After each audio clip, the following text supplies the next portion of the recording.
third video of this series, Key Changes Brought by Finance Act 2019. In this particular video, I'll be discussing about the provisions of deduction under Chapter 6A, rate of surcharge, and some miscellaneous provision which has been amended by Finance Act 2019. Moving ahead, Section 80EE. Section 80EEA provides additional deduction in respect of interest on loan taken by an individual for acquisition of residential house property. The benefit under this section is available from assessment year 2021 till subsequent assessment years until unless the loan is repaid entirely. The maximum amount of deduction available under this section is rupees 1,50,000. It should be noted that the amount of deduction available under this section is over and above the amount of deduction which is allowed under section 24B of income from house property. Let us see the conditions which one needs to satisfy in order to claim deduction under this section. The assessee should not own any residential house on the date of sanction of the loan. On the date of sanction, he should not be owning any other residential house property. Stamp duty value of house should be less than or equal to rupees 45 lakh rupees. The individual should not be eligible to claim deduction under section 80EE. 80EE is similar section which provides that if any assessee has availed any loan during the previous year 16-17 for purchase of residential house property, the amount of interest was allowed as deduction under section 80EE. The amount of benefit under this particular section was rupees 50,000, and this section has the condition that the value of house should be less than or equal to rupees 50 lakhs, and the amount of loan should be less than or equal to 35 lakh rupees. So one of the conditions of 80EEA is that the individual should not be eligible to claim deduction under 80EE. And the fourth condition is loan should be sanctioned during previous year 2019-20, which means if the loan is sanctioned during this particular year, then only the deduction under this section will be provided. However, Finance Act 2020 has made some changes again, and the amount and the duration has been increased. So any loan which is sanctioned during previous year 2021 will also be eligible to claim deduction under section 80EEA for the upcoming assessment year. 80EEB. This is completely new section introduced by Finance Act 2019, which provides deduction in respect of interest on loan taken by an individual for purchase of an electric vehicle. The period of benefit is it begins from assessment year 2021 until and it is available throughout the assessment year until unless the loan is repaid entirely. The maximum amount of deduction available under this section is subject to maximum rupees 1,50,000. Now let us see the conditions which makes the assessee eligible to claim deduction under this section. The assessee should be an individual. Loan should be taken for purchase of an electric vehicle. Loan should be sanctioned by a financial institution, be it bank or specified NBFCs. Specified NBFC means deposit taking NBFC or systemically important non-deposit taking NBFC. It is important to note that the definition of financial institution under earlier section, that is 80EEA, does not include NBFC. However, housing finance company is included in the definition of financial institution in that particular section. So any loan taken from NBFC for purchase of electric vehicle, which it qualifies for deduction under section 80EEB. The loan should be sanctioned during the period between 1st April 2019 till 31st March 2023. Amendments in section 80 CCD. 80 CCD provides deduction in case of investment in new pension scheme. So let us see what are the changes that has been brought in this particular section. For employer's contribution, the amount of deduction which was allowable under section 80 CCD was restricted to 10% of salary. However, Finance Act 2019 has made changes in it. Now the amount of deduction available under this section is restricted to 14% of salary in case of contribution made by the central government. This is deduction of the employer's contribution. So it is increased to now 14%, where the contribution is made by the central government. However, in case of any other employer, that is employer other than central government, the maximum amount of deduction continues to remain 10%. Next amendment in this section is, in this part is, any employee, any person who is closing his account or is opting out of this pension scheme, the amount which is paid to him on maturity is taxable. However, 40% of such amount was exempt earlier, but with effect under Finance Act 2019, such exemption has been increased to 60%. From 40%, the exemption has been increased to 60%. The section which provides this exemption is section 10, subsection 12A. Now let us discuss the two important accounts, tier 1 and tier 2 account.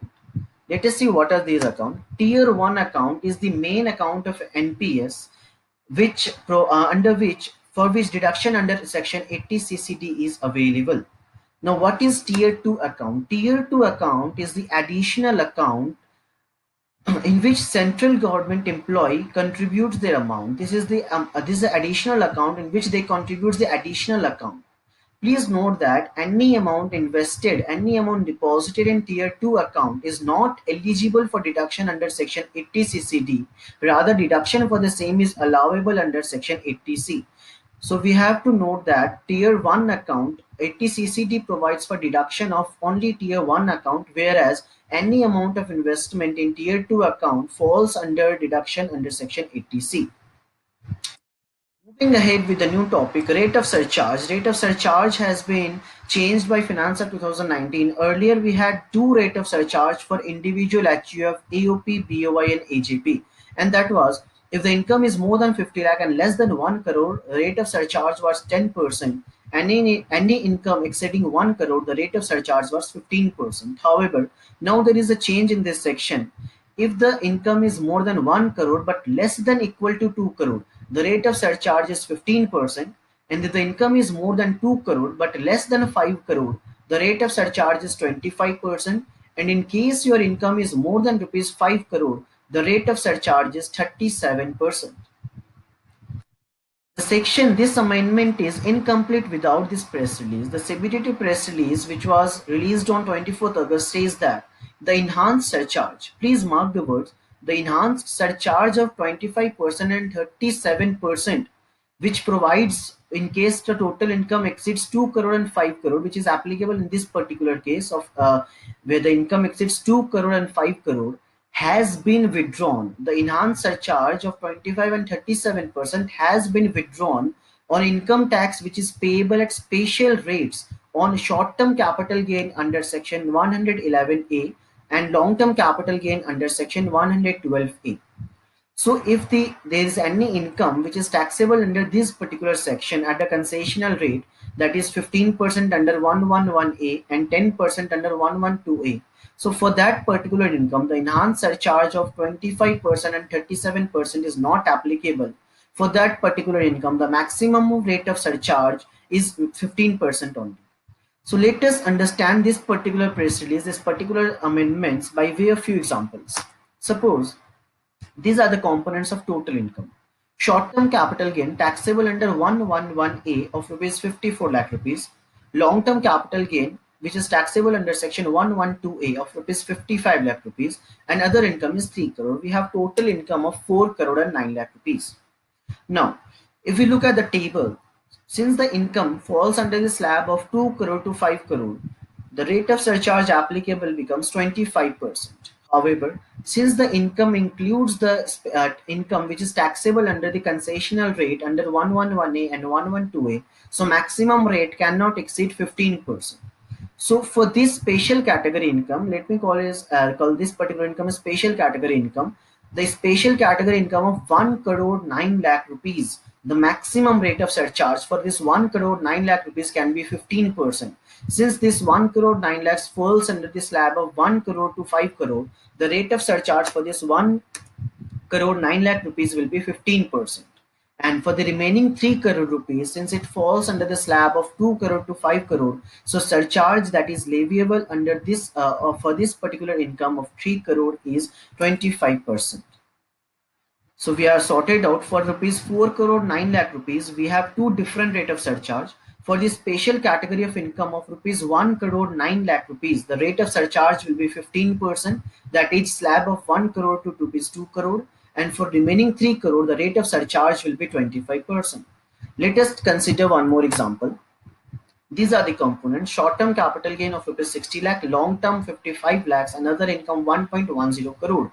I have total income of 2 crore 25 lakhs. The rate of surcharge applicable to this income becomes 25% if I look at the table.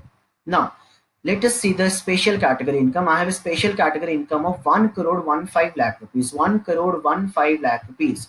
Since this 1 crore 15 lakh rupees comes under the slab of 1 crore to 2 crore, so rate of surcharge for this income is 15%.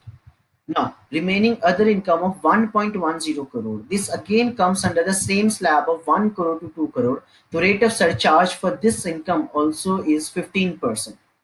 So, for the entire income of 2 crore 25 lakh rupees, rate of surcharge becomes 15%. However, if we look in totality, this 2 crore 25 lakh rupees should have fall under slab of 2 crore to 5 crore, and should have attracted surcharge of 25%. However, since there is a presence of the special category income, the special category income is taxable at 15% surcharge, and other income of 1.1 crore will also be taxable, will also attract the surcharge of 15%. It means the entire income of 2 crore 25 lakh rupees will attract the surcharge of 15% and not 25%. I hope the press release is clear and the amendment in this particular section is clear. Moving ahead, rebate under section 87A, which is available to the individual resident in India. This is available to individual whose total income does not exceed rupees 5 lakh rupees. Earlier the limit was 3 lakh 50,000 rupees. The rebate shall be equal to the amount of income tax payable on total income or amount of rupees 12,500. The amount of rebate available earlier was only rupees 2,500, but Finance Act 2019 has increased this amount, and now the rebate available under 87A is 12,500 rupees, maximum of 12,500 rupees. Seventh proviso to section 139 subsection 1. This is a miscellaneous provision. Section 139 provides us the requirement for filing the return of income. So one more proviso, seventh proviso, has been added to this particular section under Finance Act 2019, by Finance Act 2019.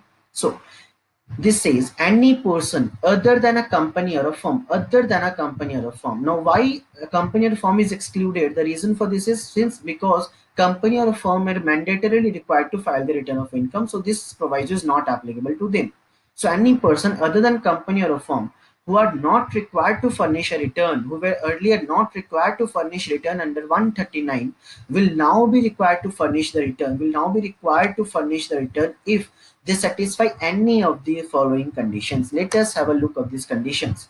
If such person has deposited an amount of or aggregate of the amount exceeding rupees 1 crore in one or more current account maintained with the banking company or a cooperative bank, which means that if any SSC deposits the amount of rupees 1 crore or more, then such person is mandatorily required to file return of income.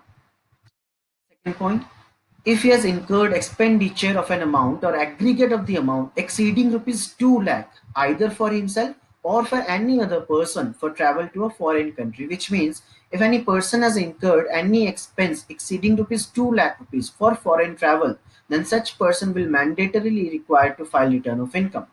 Third point, if such person has incurred expenditure of an amount or aggregate of the amount exceeding rupees 1 lakh towards consumption of electricity, which means if your electricity bill exceeds rupees 1 lakh, then you are mandatorily required to file return of income.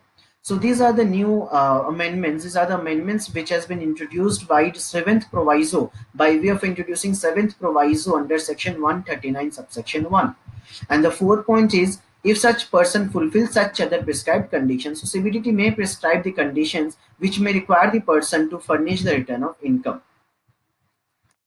TDS. So I have already covered all the amendments in the provision of TDS which has been brought up by Finance Act 2019 in part 2 of this series. In part 2 I have already covered all the amendments. However, one of this section 194I has been left off. There is a small amendment in this section, that threshold limit which was earlier rupees 1,80,000 per annum, has now been increased to rupees 2,40,000 per annum. So this is the amendment under section 194I.